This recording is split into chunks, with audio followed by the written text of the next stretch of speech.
Bonjour à tous, bienvenue à vous dans cette vidéo. J'espère que vous allez bien, que vous passez une bonne journée, une bonne soirée.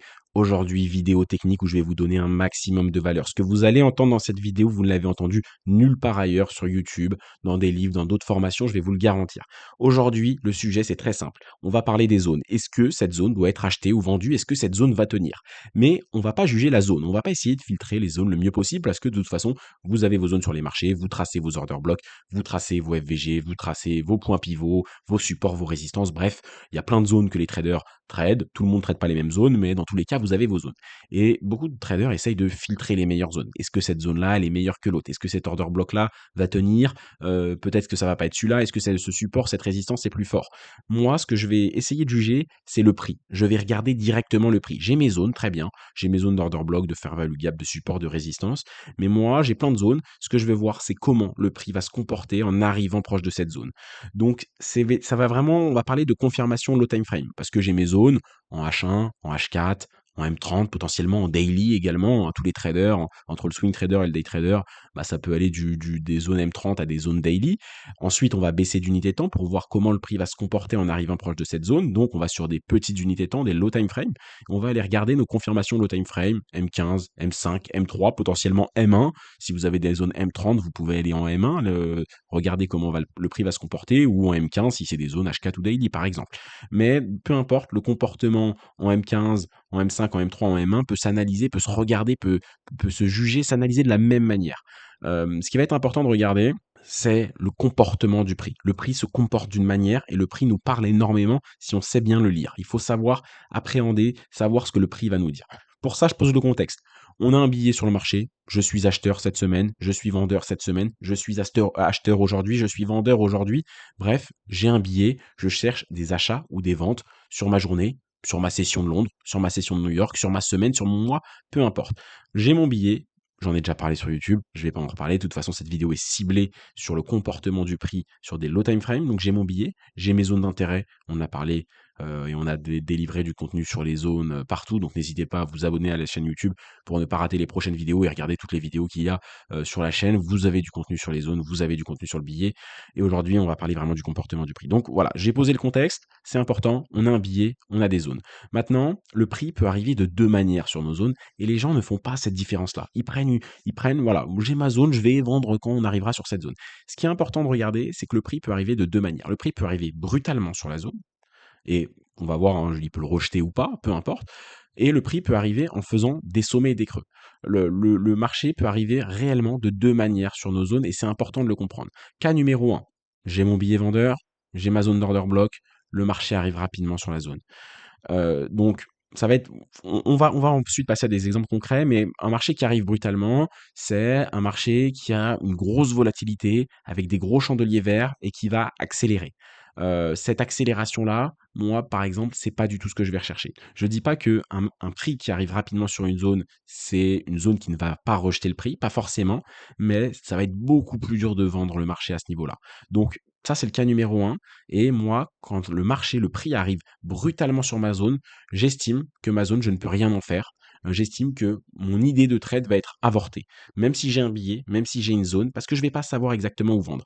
Un prix qui arrive brutalement avec une grosse volatilité, avec des chandeliers de 5, 10, 10 pips, moi, ça me fait peur parce que déjà, il faut que la zone fasse effet, il faut que les vendeurs soient présents, il faut qu'il y ait des ordres qui puissent bah, justement faire opposition en fait à cette puissance acheteuse.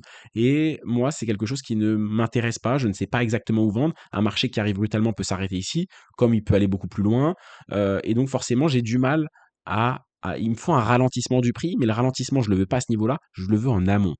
Et ça, c'est le cas numéro 2. C'est un marché qui ne va pas arriver directement sur le prix, mais qui va, on va dire, venir se tasser petit à petit sur le prix. Ça ne veut pas dire que je veux pas de volatilité, ça ne veut pas dire que je veux forcément un marché qui arrive comme ça très fortement et qui range, ça m'intéresse pas non plus.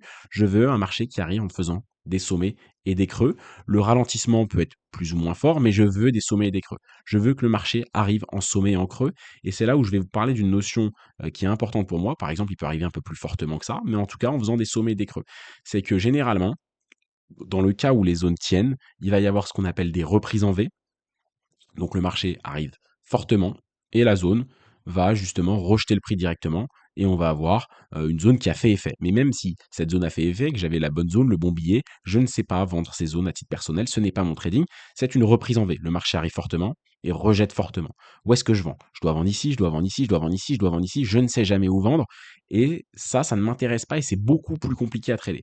Néanmoins, un prix qui arrive petit à petit, on va avoir plusieurs confirmations qu'on va pouvoir chercher. On va pouvoir trader le market structure shift. Donc par exemple, j'ai cassé ce dernier creux, donc j'ai une invalidation de la théorie de dos. On peut trader donc un market structure shift ou un shosh, un change of character. Donc c'est une invalidation de la théorie de dos. On peut le voir sous forme de breaker block. Boom, ici par exemple, on peut le voir sous forme d'order block. Ici, on a un order block qui s'est créé. Pourquoi? Parce qu'on a peut-être lancé de la FVG ici, mais en plus on a cassé une structure. Donc on laisse de la FVG, on casse une structure, on a un order block. Ici, on ne peut pas casser de structure. Les dernières structures sont trop loin.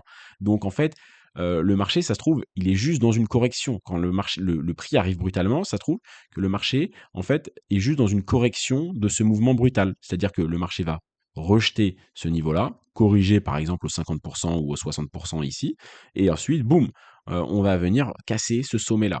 Est-ce que ce mouvement-là, en fait, est réellement une continuation de tendance ou est-ce que c'est simplement une correction de ce mouvement-là? Je ne sais pas parce que j'ai pas de structure. Le marché n'a pas fait de structure. Donc, effectivement, il y a des reprises en V, elles sont compliquées à trader et surtout, j'ai un gros risque que le marché rejette fortement la zone, mais que ce rejet ne soit que temporaire. Alors que là, justement, je peux voir un prix qui commence à s'inverser en cassant des structures, en créant un breaker block, en créant des order blocks, donc invalidation de la théorie d'eau sous forme d'MSS ou Shosh, on l'appelle comme on veut. Mais en tout cas, cette cassure de structure montre qu'il y a une inversion du rapport de force. Et ça, c'est quelque chose qui m'intéresse. Il peut y avoir, je ne dis pas, parce qu'on peut me dire dans les commentaires, il peut y avoir des inversions du rapport de force ici. Évidemment. Le problème, c'est que c'est beaucoup plus dur à lire. Est-ce que ça va être une inversion du rapport de force ou est-ce qu'on corrige simplement le mouvement précédent? Parce que quand on fait une grosse impulsion, quand le prix accélère, pas forcément, il faut qu'il ralentisse. Il y a des prises de bénéfices, il y a au bout d'un moment des gens qui sortent du marché, il y a des opposants qui arrivent forcément, donc le marché va respirer. Potentiellement qu'on va rejeter la zone rapidement, mais potentiellement que c'est juste une respiration du prix et c'est très compliqué de faire la différence dans les 2. Et on va aller voir des exemples concrets directement pour voir la suite. Avant de voir les exemples concrets, si vous avez un intérêt réel pour le trading et que vous souhaitez aller chercher des revenus sur les marchés en 120 jours, en 4 mois, nous utilisons une approche ultra minimaliste. C'est-à-dire que les connaissances techniques que nous utilisons sont minimalistes. On ne va pas apprendre tout et n'importe quoi, des centaines d'éléments techniques.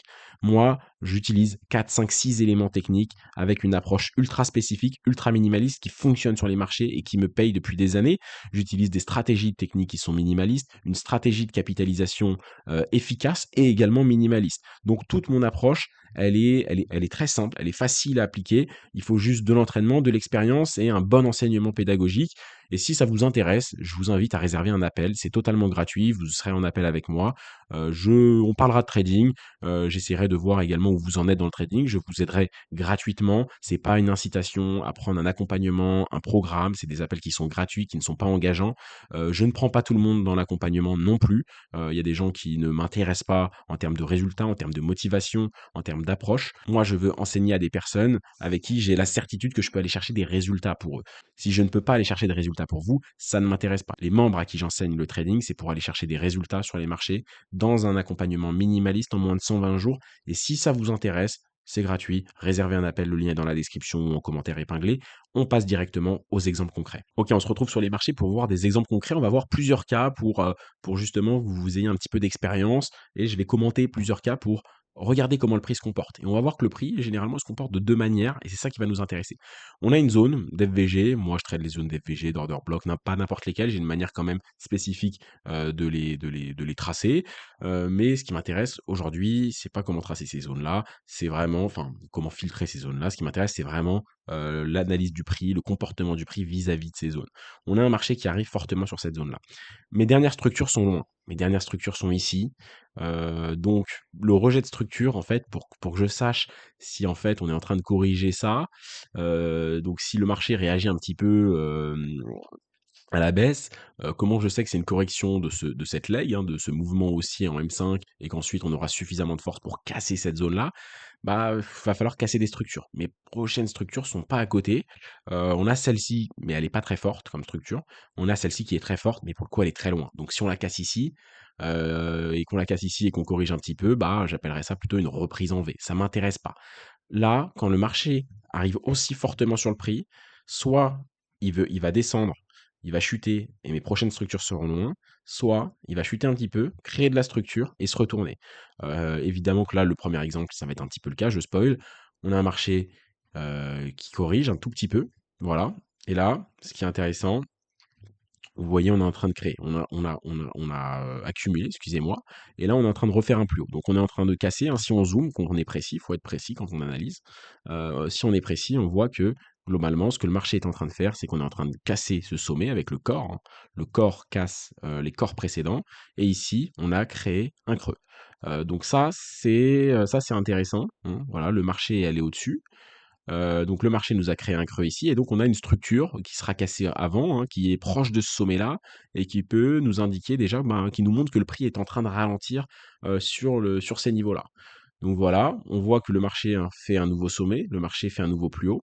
On vient mècher ici, ça c'est une pas mal comme mèche, hein, ça signifie un gros rejet, et on voit surtout qu'on a créé une nouvelle structure baissière, hein. Donc on a cette structure-là, ce creux-là, qui m'intéresse, et maintenant on a ce creux-là. Donc j'ai 2 structures beaucoup plus proches du prix que ces 2-là. Ces 2-là sont lointaines, elles m'auraient pas intéressé, j'aurais eu peur d'une reprise en V. Le marché n'a pas fait de reprise en V. On voit que cette bougie corrective, en fait, a laissé la place à des plus hauts. Le marché n'a pas fait une reprise en V au bas. Et ça m'intéresse pour opérer sur les marchés. On voit qu'on a cassé, qu'on a créé 2 structures, et là, je vais pouvoir opérer. Là, je vais pouvoir opérer si le prix se retourne. Si le prix avait continué, ça serait pas le cas. Mais là, on voit, hein, que le marché, justement, casse cette structure. Là, ça m'intéresse. Et je peux même avoir une deuxième structure de confirmation en cassure. Boum, elle est cassée directement. Alors non, on mèche dessus. Là, c'est pas le cas, hein. On corrige cette première cassure. Et voilà, le marché casse par la suite.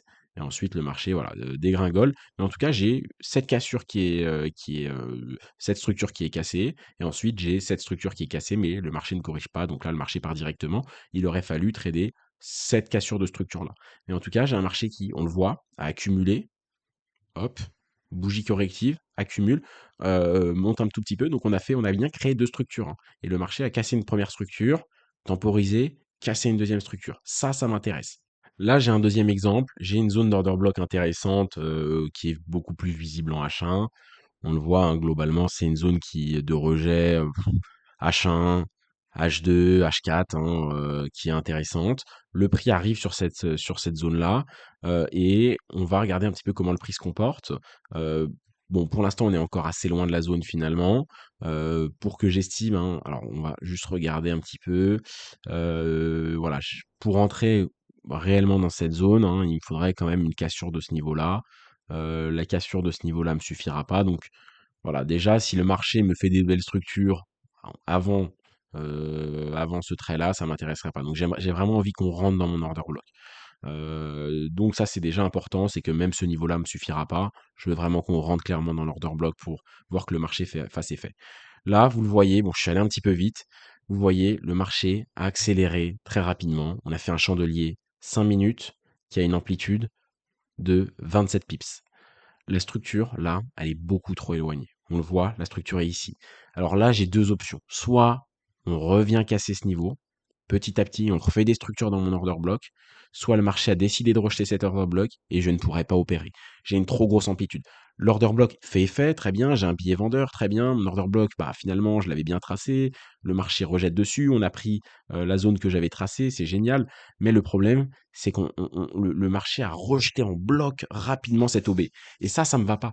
Parce que, vous le voyez, il y a une amplitude de prix d'une trentaine de pips. Où est-ce que j'opère? J'opère ici, j'opère ici, j'opère aussi. Est-ce que c'est pas juste une correction finalement de cette grosse impulsion créée potentiellement par une news? Je sais pas.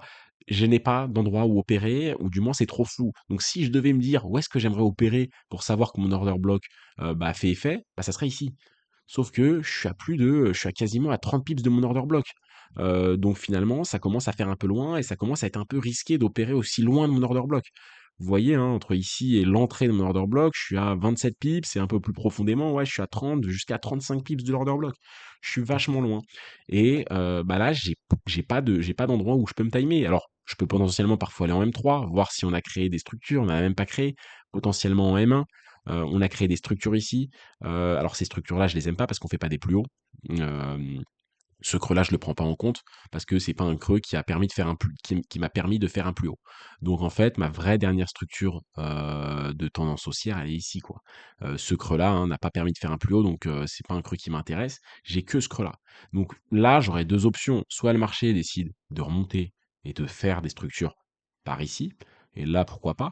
Soit le marché, me fait une reprise en V, et moi, les reprises en V, je ne sais pas les trader, ça ne m'intéresse pas. J'ai pas dit qu'on pouvait pas les trader, peut-être que des gens savent les trader, peut-être que des gens, hein, plus précisément, il y a des traders qui, ne tradent même pas en setup, hein. Il y a des traders qui ils ont un order block, ils mettent un ordre limite à l'entrée de l'order block, un stop au-dessus de l'order block et un TP, je sais pas où, une prise de profit un peu plus loin. Ils trade l'order block en ordre limite, comme ça. Moi, ça m'intéresse pas, je veux de la confirmation low time frame, je veux des setups low time frame. Je ne trade pas billets et zone, je trade billets, zone, setup pour avoir une probabilité de gagner mes trades beaucoup plus forte. Il y a des traders qui tradent des zones comme ça, nature peinture, c'est pas mon trading et je trouve honnêtement que c'est pas un trading très efficace. Ça peut marcher, il y a des traders qui s'en sortent, de toute façon, il y a tellement de traders qui s'en sortent avec tellement de méthodologies que forcément il y a des méthodologies pour tout le monde. Mais je trouve ça quand même très compliqué. Le marché arrive fortement, rejette cette zone. Vous allez voir, on ne crée pas de plus bas, on ne crée pas de plus haut. On va casser cette zone. Et donc forcément, hein, le marché, la zone a fait effet, mais vous voyez, reprise en V. Boum, boum. C'est ça qui s'est passé, c'est un V. Bon, un V du coup inversé, mais c'est une reprise en V. Ça ne m'intéresse pas. Et le conseil que je vous donne dans cette vidéo, c'est que moi, ça m'a vraiment permis d'améliorer mes rejets de zone. En fait, ce que je suis en train de vous dire, ces cassures de structure m'ont permis de me dire, ok, on est en train de rejeter la zone. Alors évidemment, c'est du trading, hein, donc ça marche pas dans tous les cas, vous vous en doutez. Parfois, il y a des reprises en V qu'on aurait pu trader plus facilement en mettant juste un ordre là. Parfois, bah, les cassures de structure et bah, la structure tient pas, on l'a cassée et pourtant on recasse dans l'autre sens. C'est du trading, hein, donc pour les débutants qui disent: «Ah j'ai» oui, non, c'est pas un business de certitude, c'est un business de probabilité. On parle en termes de probabilité, les cassures de structure me permettent d'améliorer mes probabilités, les reprises en V ne me permettent pas, à titre personnel, d'améliorer mes probabilités. Donc sur des cas isolés, l'un peut fonctionner, l'autre ne peut pas fonctionner, peu importe. Nous, ce qui nous intéresse, c'est sur un grand nombre de trades, c'est de fonctionner en probabilité et non en certitude. Donc là, vous voyez, c'est vraiment le type d'exemple de reprise en V qui ne m'intéresse pas sur les marchés. Ok, pareil, j'ai une zone d'order block, on n'y est pas, j'ai vraiment envie qu'on rentre dedans, donc déjà, il me faut vraiment que je casse prioritairement hein, cette zone-là, et puis ensuite, il va falloir qu'on rentre un petit peu dedans, pas forcément qu'on rentre en entier, alors il y a des gens qui tradent les 50% de l'order block, il faut qu'on aille minimum aux 50% de l'order block. Moi, c'est pas une condition obligatoire, mais par contre, il faut vraiment qu'on aille taper l'entrée, voire un tout petit peu plus s'enfoncer. On va regarder ce qui se passe. Vous voyez, ça peut être créé par une news, ça peut être créé juste par une augmentation, un excès de la volatilité du marché. Là, vous le voyez, le marché accélère trop fortement. Alors, c'est vrai que j'ai pris des exemples un peu grotesques parce que c'est même pas en quelques chandeliers, c'est vraiment en 3 chandeliers. Mais c'est vraiment pour accentuer le trait. Je choisis des exemples qui accentuent le trait et c'est bien, on va bien dans l'order block et autres. Mais ma structure, elle est trop loin. Je suis trop loin. Où est-ce que je peux me dire que le marché a rejeté? C'est-à-dire que je vends directement ici, en fait. Ça revient, en fait, c'est reprise en V à mettre un ordre limite. Je reviens quelques chandeliers en arrière. Je mets un ordre limite. On va arriver très fortement et j'espère que ma zone tient. Parce que si ma zone ne tient pas, en un ou 2 chandeliers de 5 minutes, hein, en 5-10 minutes, c'est SL et c'est moins R, hein. Je me suis même pas laissé, la chance de voilà, hein, le marché fonce dessus et ça aurait pu très bien, à quelques pips près, m'exécuter et me stop loss en quelques minutes, quoi. Donc ça, c'est vraiment une reprise en V, hein. On le voit, boum, le marché, a fait une impulsion, accumulation, grosse impulsion et on n'y est pas allé en faisant des sommets et des creux. On y allait trop fortement. J'aurais aimé qu'on y aille plus doucement, qu'on y aille plus doucement, que j'ai le temps de voir le prix arriver et que là, je me dise: «OK, je vais avoir plusieurs chandeliers pour opérer. Je veux voir une inversion du prix sous mes yeux. Je veux que ça s'inverse sous mes yeux. Je veux pas que ça s'inverse, voilà, j'ai jeté la pièce d'un côté, boum, tout s'inverse en quelques instants. Je veux que ça prenne du temps à s'inverser et qu'il y ait un contrôle, il y a un changement du rapport de force. Là, je vois pas de changement du rapport de force, c'est aller d'un chandelier à l'autre trop rapidement. Donc voilà, après le prix accumule et ensuite on va venir reprendre la zone. Finalement, en fait, ça c'était qu'une correction de ce mouvement-là et on est venu tester la zone une première fois et boum, ensuite on va aller reprendre ce niveau-là, reprendre cette zone-là. Là, vous voyez, c'est un exemple de la semaine précédente sur l'USD CHF. Et j'avais déjà le matin ou même la veille un petit peu mon scénario. Je savais qu'on est sur une grosse zone de rejet. J'ai pas dit que cette zone allait inverser le prix en 4 heures ou en daily, mais je me suis dit, j'aurais peut-être des rejets et j'aurais quelques trades à prendre dessus. Peut-être qu'un, le marché boom aurait chuté. Peut-être que le marché va revenir ici, va revenir là. Voilà, c'est une zone qui peut être travaillée en tout cas de mon côté. Donc je sais que j'ai une zone d'intérêt. C'est une zone daily, elle est plus large, mais j'ai de quoi bosser dessus. Donc mon scénario, c'est un scénario assez clair, il faut qu'on rentre dans la zone. J'ai de la FVG à combler, j'ai une zone de rejet, d'order block. Je ne sais pas si ça fera une inversion de la tendance, potentiellement pas, mais en tout cas, il y aura du rejet, il y aura de la bataille, et s'il y a de la bataille, c'est qu'il y aura des trades en short à prendre. Ça, c'est une évidence. Mon scénario, c'est simple. Accumulation durant la nuit. Londres, c'est ce qui s'est passé, hein. Je vous montre un exemple gagnant, mais c'est ce qui s'est passé. Londres, on raid la zone, hein, clairement. On va prendre l'Asian High, on va prendre des liquidités assez fortement, et ensuite une inversion dans la zone.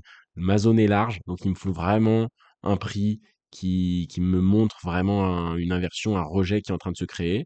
M5 voire M15 du coup, hein, pour aller chercher ça, mais là je vais rester en M5. Euh, Vous voyez, tout le matin, on est allé raid rapidement la zone, on a pris mon Asian High, on est rentré dans ma zone, donc ça j'aimais bien. Et là, vous voyez, j'ai un creux ici. Je sais que mon creux est très loin, en tout cas en M5. En M15, potentiellement un petit peu plus intéressant ici, mais il n'est pas fort non plus. On est venu accumuler sur quelques chandeliers. Donc j'ai un premier creux ici qui est assez loin. Le marché continue de monter fortement. On est dans la moitié de mon order block quasiment.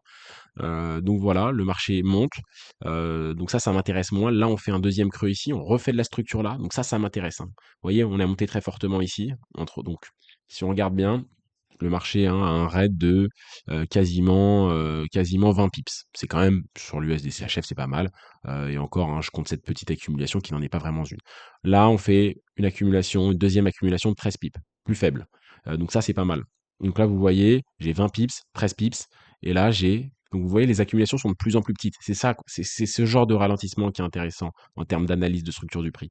Boum, boum, boum. Vous voyez, le marché, il fait une loupe en fait. Il est en train de s'inverser petit à petit sous nos yeux, pas brutalement, petit à petit. Et ça m'intéresse fortement. Là, on a une petite structure qui est créée. Et là, vous voyez, hop, là, boum, cassure de cette structure-là. Et là, on a un marché qui va corriger une première fois. Alors après, on peut le prendre sur des FVG, on peut le prendre sur le breaker ici, voilà, cassure par le haut, cassure par le bas. Enfin, on aurait pu prendre ce breaker-là, trader la moitié du breaker, le FVG dans le breaker. Après, il y a plein d'entrées possibles. Là, c'est vraiment sur le comportement du prix. On recasse ici, boum, voilà, le marché revient combler nos FVG, le marché revient sur nos order blocks qui ont fait effet là, boum, c'est très bien, c'est des choses qui m'intéressent, et ensuite le marché va rejeter, et surtout, ce qui est pas mal, c'est qu'on va corriger, hein. London était haussier, et là, on va corriger le mouvement matinal en utilisant cette zone-là. Donc on a vraiment une accumulation, manipulation, distribution. Sur une journée du vendredi, en plus on avait une semaine qui est haussière, donc il y a pas mal de confluences qui arrivent sur ce genre d'opportunités qui m'intéressent. Et ce que j'aime bien, en fait, du coup je me suis un peu éloigné dans tous les sens, mais ce qui est intéressant, c'est un trading SMC, ICT, price action classique, mais ce qui est important, c'est dans la création de la structure, et c'est ça que j'entends pas souvent quand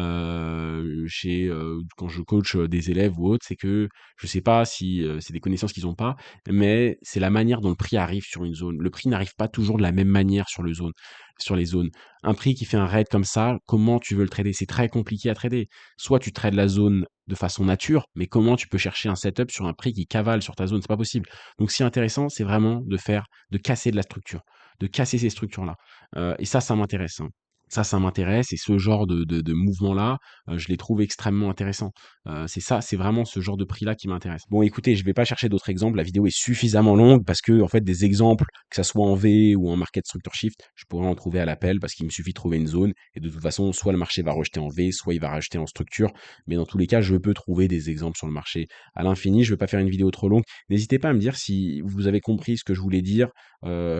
Une reprise en V et une reprise en structure, c'est pas la même chose quand on arrive proche d'une zone et ça s'opère pas du tout de la même manière et je pense que ça peut vraiment, vous donner de la pertinence sur vos analyses de graphiques, sur vos analyses de marché, sur vos analyses de zone. Et ça, reprise en V, reprise en structure, gardez ça en tête, c'est pas la même chose. Le rejet de vos zones ne s'opère pas de la même manière.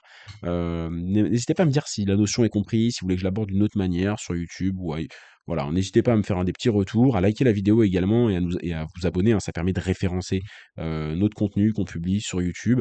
Ça nous voilà, nous remercie du travail fait si jamais vous l'appréciez. Ça fait toujours plaisir, c'est comme un pourboire, sauf que c'est gratuit. N'hésitez pas à le faire et comme je vous l'ai dit un petit peu plus tôt dans la vidéo, si vous voulez réserver un appel pour discuter ensemble de trading, justement résoudre un petit peu les problématiques que vous avez gratuitement en appel et pourquoi pas voir si on peut continuer à collaborer ensemble, si jamais de mon côté et de votre côté, on a un intérêt commun, dans ce cas-là, on le fera et on vous le proposera. Donc n'hésitez pas à réserver un appel gratuit pour qu'on puisse au moins discuter trading ensemble. Voilà, c'est totalement gratuit, le lien est dans la description ou en commentaire épinglé. C'était un plaisir de vous avoir eu, en vidéo, pour cette semaine et moi je vous souhaite une bonne semaine à vous. Merci à tous de m'avoir écouté et à la prochaine.